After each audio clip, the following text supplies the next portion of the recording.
I never imagined my own parents would one day look me in the eye and tell me my children weren't welcome in their home. Yet, there I was, standing in my kitchen, staring at my phone in disbelief. Thanksgiving was just a few weeks away, and my mom's voice was unusually light as she spoke. "Honey, we need to talk about Thanksgiving this year." My heart warmed for a moment. For all the tension that had existed between us over the years, I still longed for those family traditions. My kids, Emma and Lucas, adored their grandparents, despite the distance that had formed. "Of course, Mom. What's the plan?" I asked, already picturing their house filled with the smell of roasted turkey, cinnamon, and the warmth of a family gathering. There was a brief pause, just long enough to send a chill down my spine. "Well," Mom continued, clearing her throat, "this year, we're doing things a little differently. It's going to be a smaller dinner. Just adults, something more intimate." I frowned. "Oh. So, no kids at all?" Another pause, then more hesitantly, "Well, not exactly." A cold knot twisted in my stomach. "What do you mean?" Mom let out a sigh, as if she were the one being put in an uncomfortable position.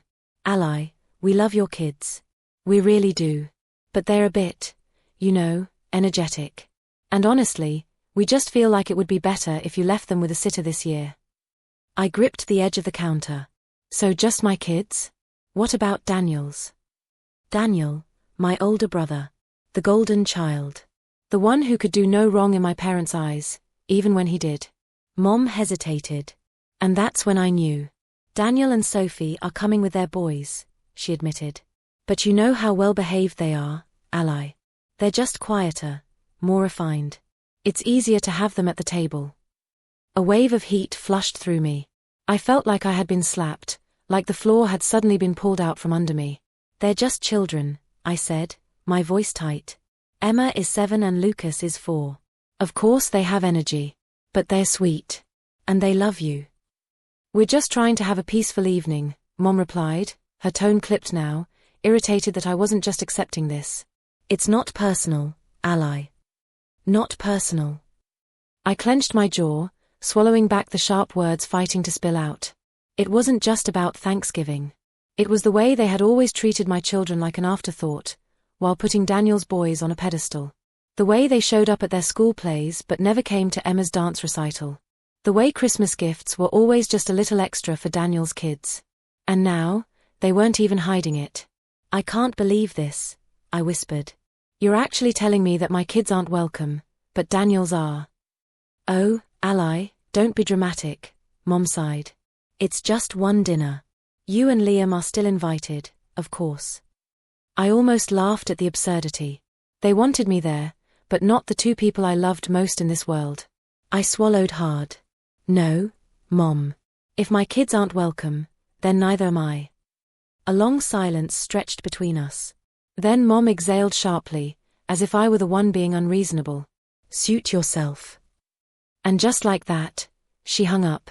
I stood there, staring at the phone, my breath unsteady. I could hear my kids in the next room giggling as they built a pillow fort, oblivious to the fact that their grandparents, the ones they adored, had just cast them aside like an inconvenience. I took a deep breath, my mind racing. I'd spent my whole life trying to please my parents, trying to earn their approval. But at what cost? And if I let them get away with this, if I went to that dinner while my children sat at home, wondering why they weren't good enough, what kind of mother would that make me? No. I wasn't doing this anymore. They had made their choice. Now it was time for me to make mine. And they would regret it, sooner than they thought. The weight of my mother's words lingered long after the call ended. I stood in my kitchen, the quiet hum of the refrigerator filling the silence, my phone still clutched in my hand. My fingers trembled as I set it down, my heart pounding with a mixture of anger and sadness. I had always known my parents favored Daniel, but I had convinced myself that it wasn't as bad as it seemed. That, deep down, they loved all of us equally. But tonight, they had ripped away any illusion of fairness. They didn't even try to hide it anymore. They loved his children more. A sudden laugh, pure, carefree, echoed from the living room.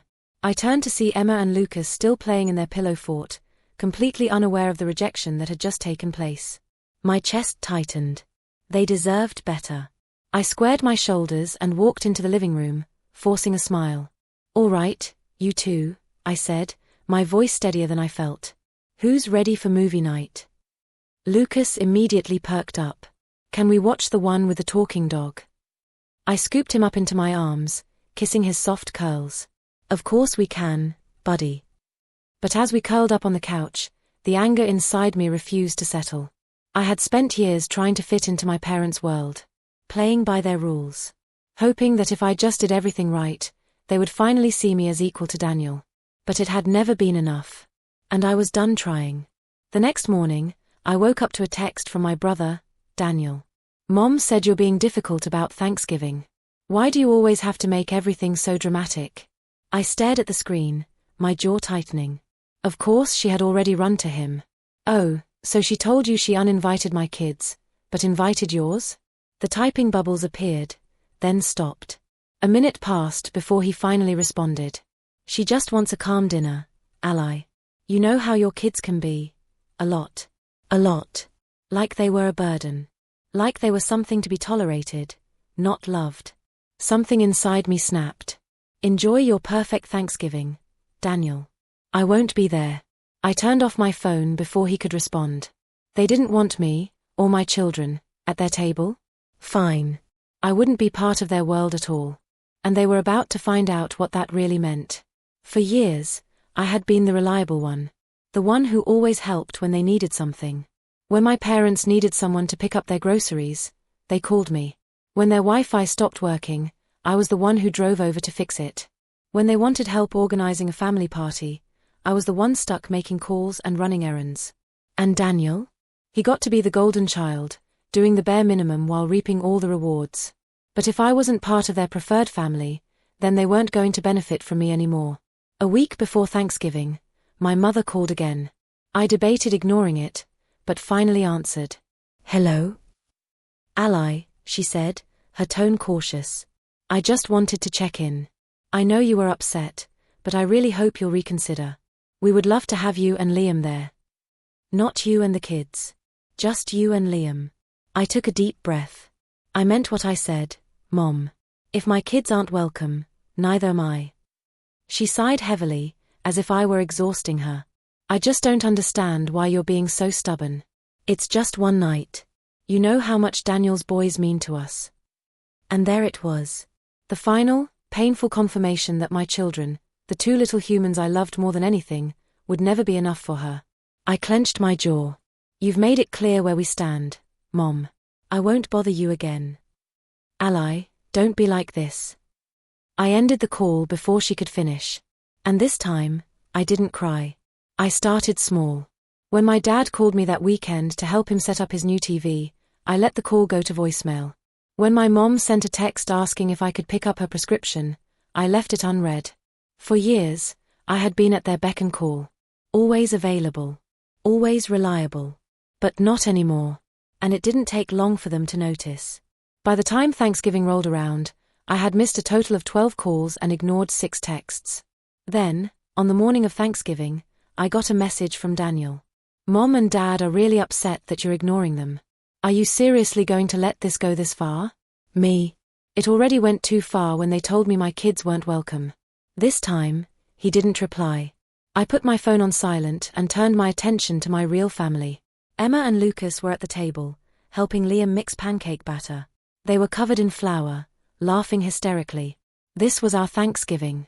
And for the first time in years, I felt completely at peace. But little did I know, my parents weren't done yet. And their next move would be something I'd never forgive. Thanksgiving morning was peaceful in a way I hadn't experienced in years. No rushing to get the kids dressed in their best clothes. Instead, we were in our own little world, our home filled with laughter, the smell of pancakes, and maple syrup hanging in the air.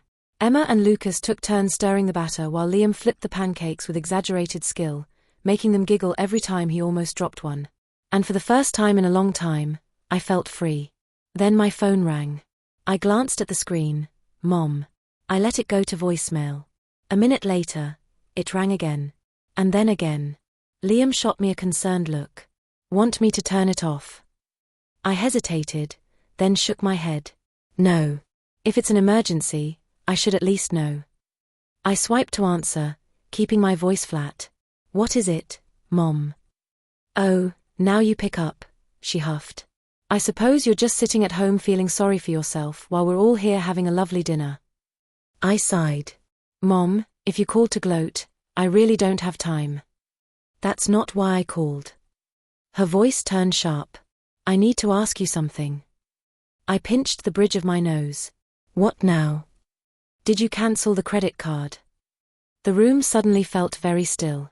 I turned away from Liam and lowered my voice. What are you talking about? Your father's credit card, the one we've been using for groceries, gas, you know, essential things. It was declined this morning. A slow, icy realization crept up my spine. The credit card she was talking about wasn't theirs. It was mine. Years ago, when Dad was recovering from surgery and money was tight, I had added them as authorized users on my account, temporarily, just to help them through a rough patch.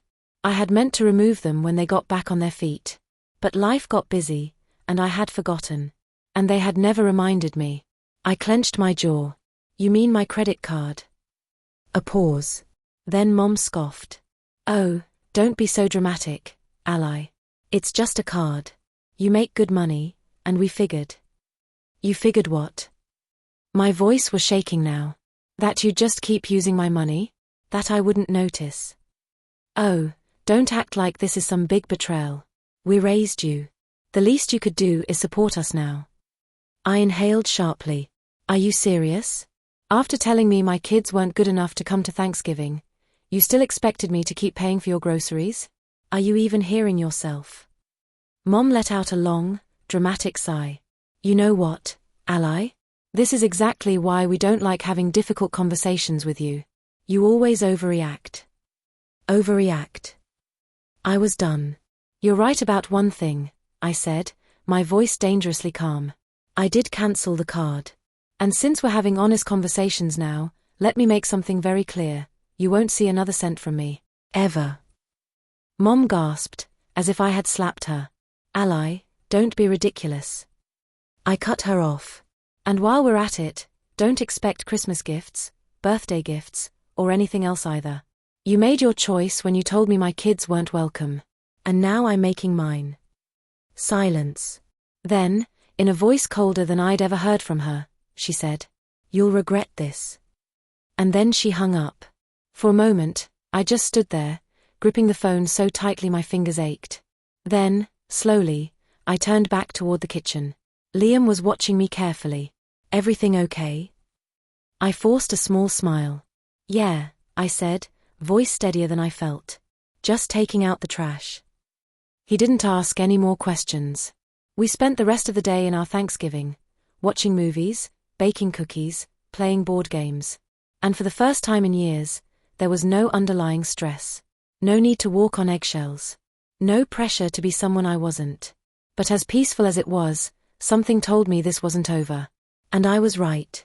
Because my parents weren't just going to let their golden source of money walk away. And their next move would prove exactly what kind of people they really were. The silence from my parents didn't last long. 3 days after Thanksgiving, my phone lit up with an incoming call, Daniel. I debated ignoring it, but curiosity got the best of me.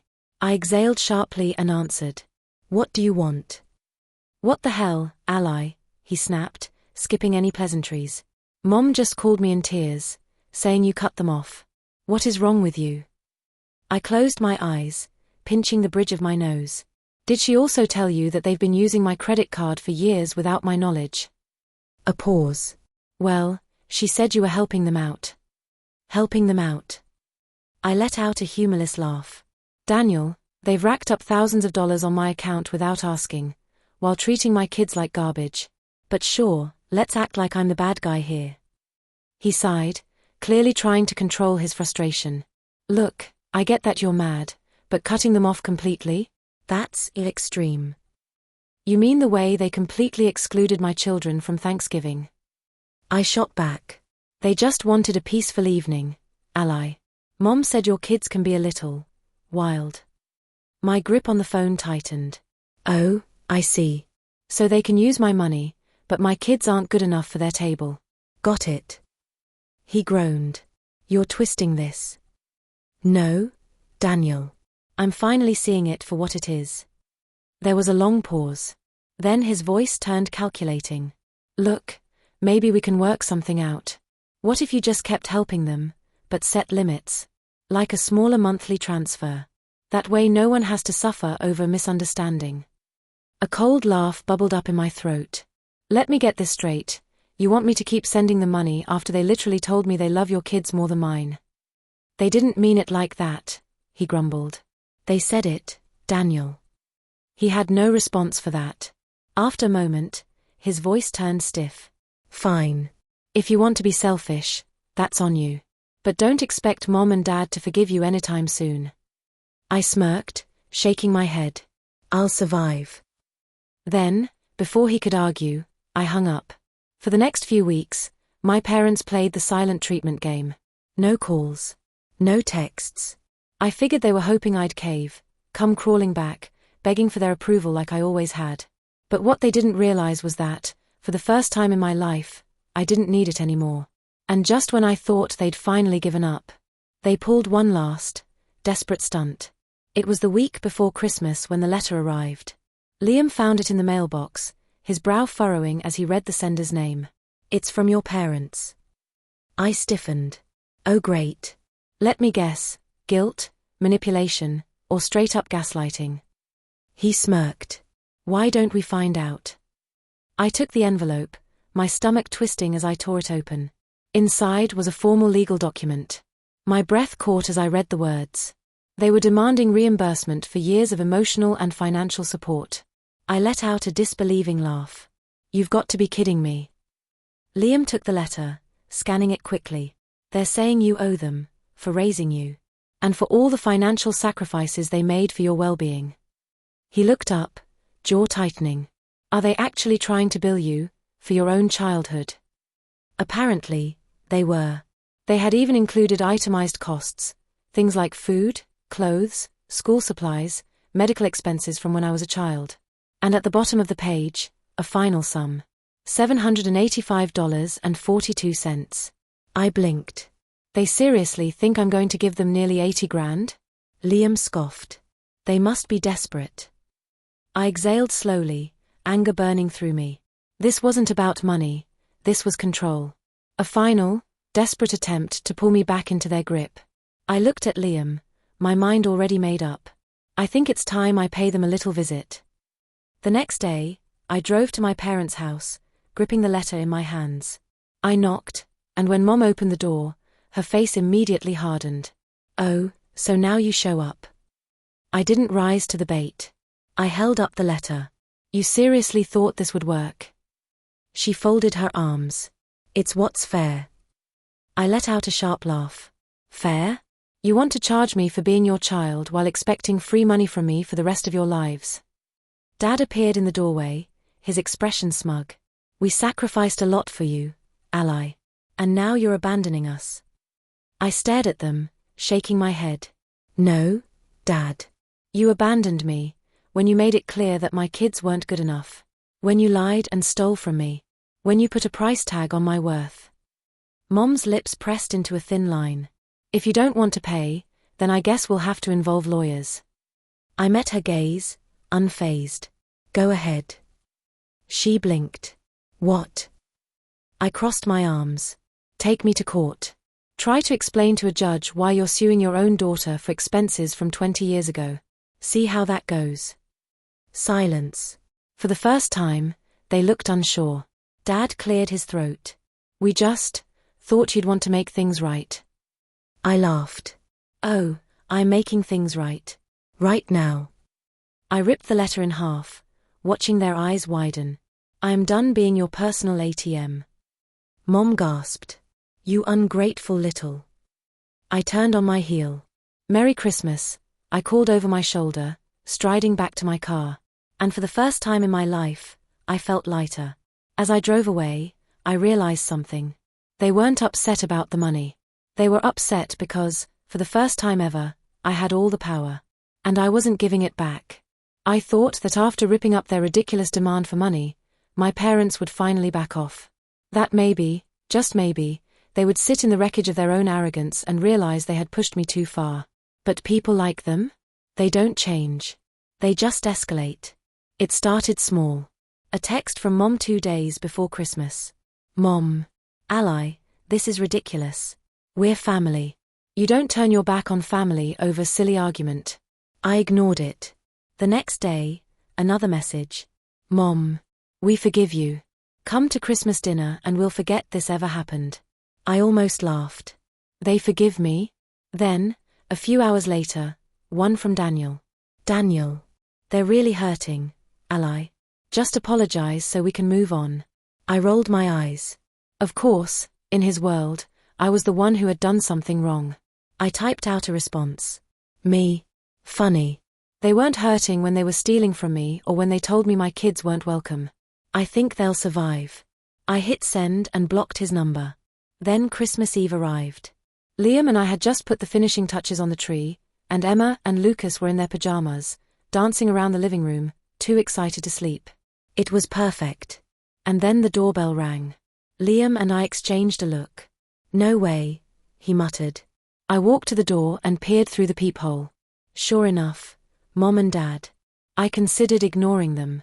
But then I spotted what they were holding. A giant, beautifully wrapped box.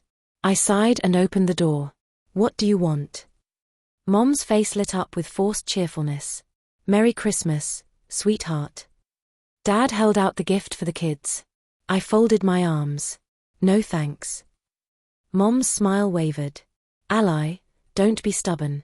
Let's not ruin Christmas over this. You already ruined Christmas, I shot back. When you told me my children weren't good enough for your table. Remember that. Her mouth opened, then closed. Dad sighed. Come on, Ally. Let's just be a family again. I stared at them, feeling nothing but exhaustion. You don't want to be a family, I said quietly. You want me to go back to being useful. Their silence told me everything I needed to know. I shook my head. Take your gift and go. Mom's expression hardened. Ally, don't be selfish. Think about the children. I smiled coldly. I'm thinking about the children. That's exactly why you're not in their lives anymore. Dad's jaw tightened. You really want to do this? I exhaled. I already did. And with that, I shut the door in their faces. That night, we had the best Christmas ever. Emma and Lucas tore into their presents, their laughter echoing through the house. We drank hot cocoa, played board games, and watched Christmas movies until they fell asleep on the couch. And for the first time in my life, Christmas wasn't about trying to prove myself. It was about us. Real family. Chosen family. The kind that loves you because they want to. Not because they expect something in return. I thought that was the end of it. That after being cut off financially, humiliated at Christmas, and rejected at my front door, my parents would finally accept that I was done. But I underestimated just how much control they thought they still had over me. Because New Year's Eve, they did something I never saw coming. New Year's Eve was supposed to be a fresh start. A night to leave the past behind and step into a better future. That's what I told myself as I set up the snack table, laughter and music filling our home. Emma and Lucas were buzzing with excitement, running around in their little party hats, counting down the hours until midnight. Liam was pouring champagne for us, a soft smile on his face. It was our night. Our celebration. And then, the knock. I froze, my stomach twisting. Liam glanced at me. You think?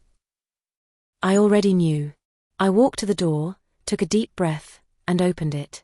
And there they were. Mom, Dad, Daniel, and Daniel's wife, Sophie. It was an ambush. I crossed my arms.